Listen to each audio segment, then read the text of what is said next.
Well, that was fun. Texas Tech absolutely dominates the previously unbeaten Arizona Wildcats and gets their first home victory in Big 12 conference play this year by a score of 70-54. In today's video, we'll discuss how JT Toppin proved to everyone why he was considered a top 5 player in the Big 12 in the preseason, why this game could be a launching pad for the Red Raiders on the side of the floor that they needed it most, and much, much more. Hey, how's it going, everybody? It's RC Maxfield here for the Back to 12 podcast. And if you were excited about this Texas Tech dominant win over the Arizona Wildcats, a team that was 5-0 and one of the hottest teams in America coming into this game in the 806, all I ask you to do, if you're excited about this Texas Tech victory, is simply like the damn video. All right, let's jump into this and let's just get straight into the stats because this was a lot of fun to watch, especially late in this game. You can see it on your screen right there, 70-54 for the Red Raiders. You see the team stats there.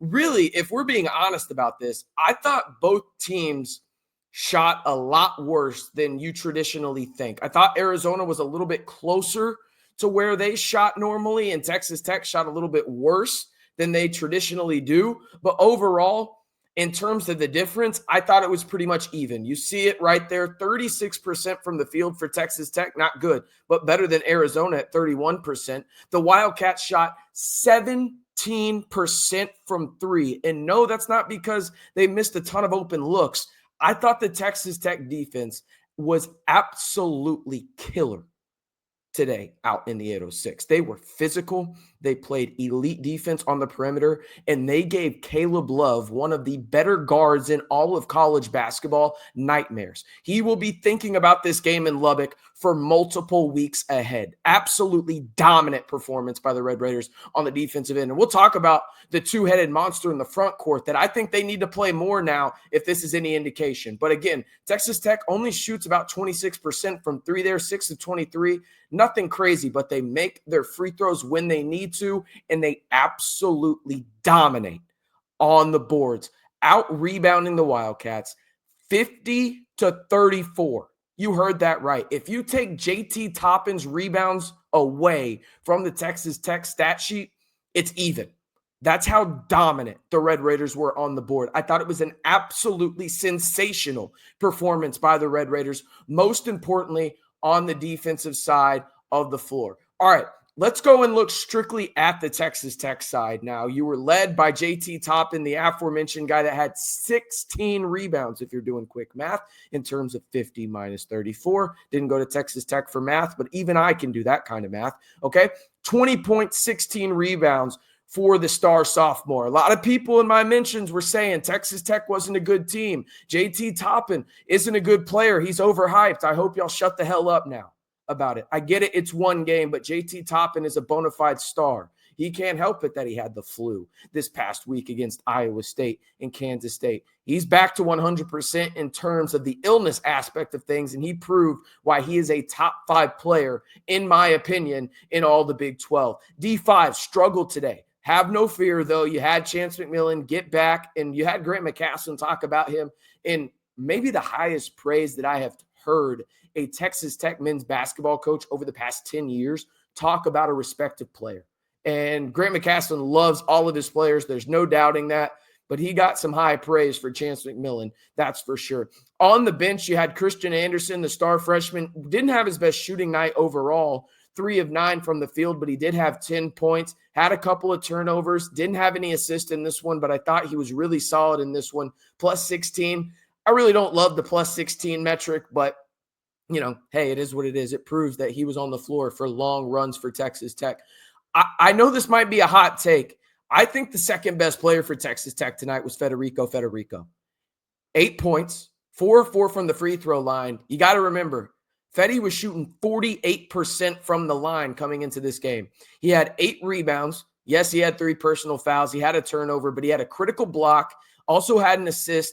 I thought him and JT Toppin in the front court for Texas Tech was the true difference in this game, and I think it is a lineup that Grant McCasland has to use more moving forward. Now, it's interesting because for me, I thought the small ball lineup was arguably going to be their best lineup this season. Now, again, I know what you're saying, RC. It's one game. It's against Arizona. They didn't score any points in the last 5-16. I encourage you to go watch the last 5-16 of this game and see why they didn't score any points. It's because the front court absolutely created problems and mismatches in a game where Arizona, if you look at this on paper and you look at the pedigree, they should have the upper hand. They did not in this game. It was clear as day the two best bigs, regardless of what side of the floor they were on, was JT Toppin and Federico.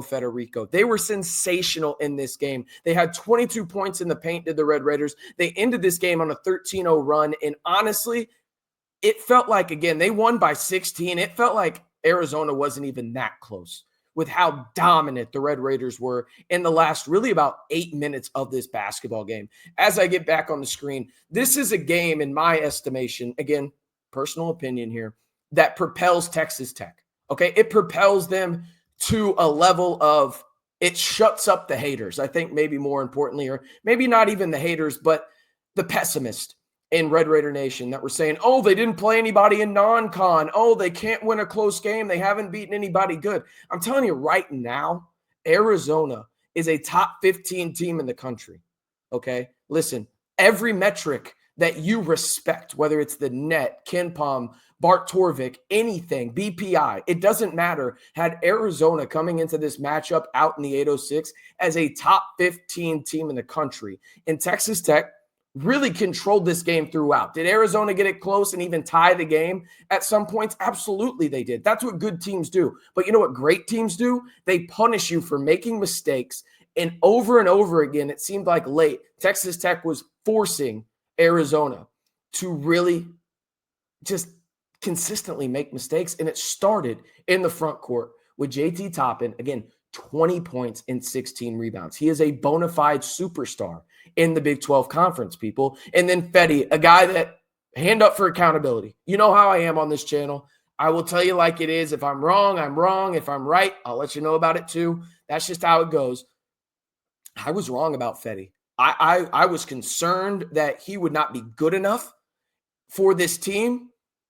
He's great in terms of what he is for this team, in terms of he's an impact player on the defensive end. He understands that maybe he's not the most physical big in the world, but he understands leverage points. He understands box out, and he's good at securing a rebound. Do I wish he was more physical? Do I wish he was more in terms of just the strength aspect of things going up towards the rim? Sure. But for what he is perfectly suited to play alongside JT Toppin and really create mismatches in the front court for the Red Raiders when they have smaller guys on the floor. Because you look at it, I love the pairing of Elijah Hawkins and Christian Anderson in the backcourt, and then you have Chance McMillan or D5, whoever it may be. It allows you to do multiple things on the perimeter that really just increase your chances of winning if you're Texas Tech. And again, I get it. It's one game.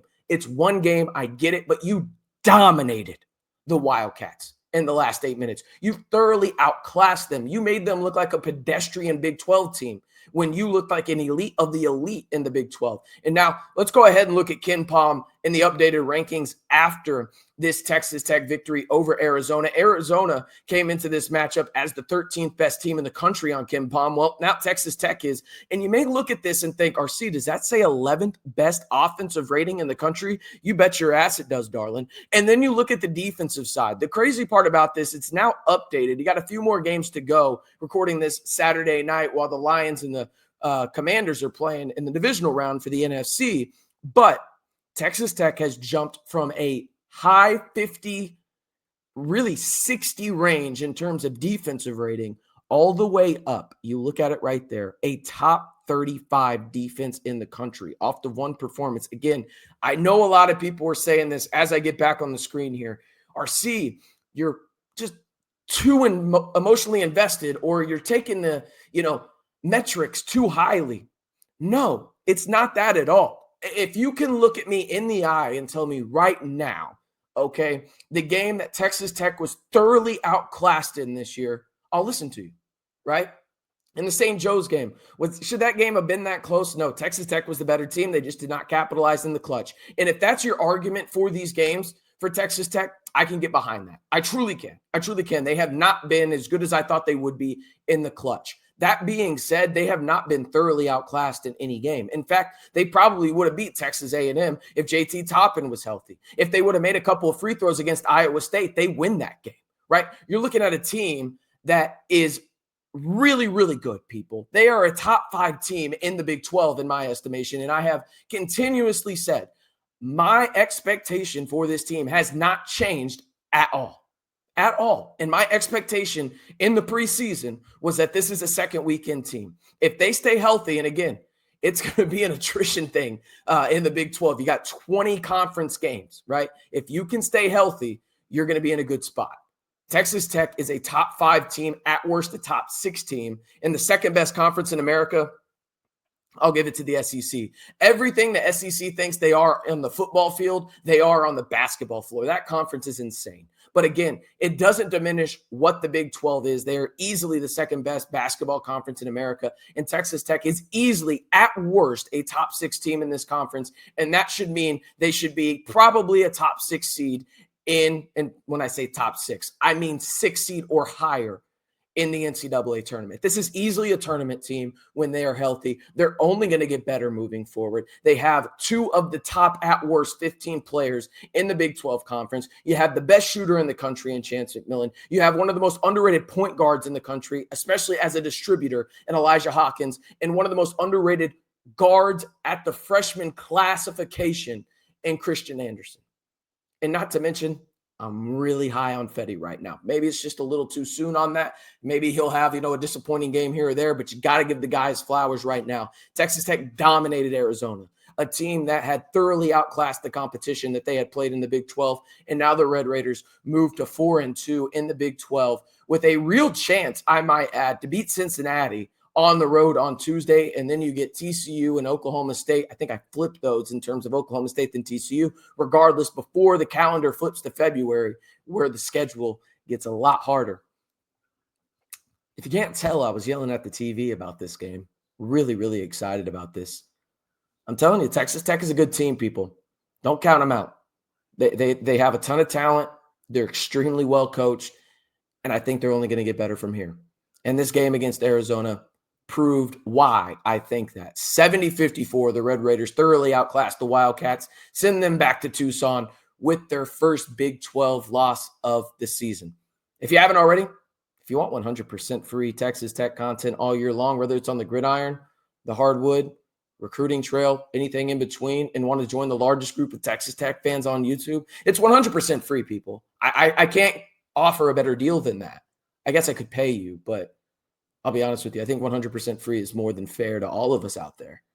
If you want to be a part of this community, it's the most interactive on YouTube. All you got to do is 3 simple steps. Like the video, hit that subscribe button, and turn on that notification bell to join the Back to 12 squad today.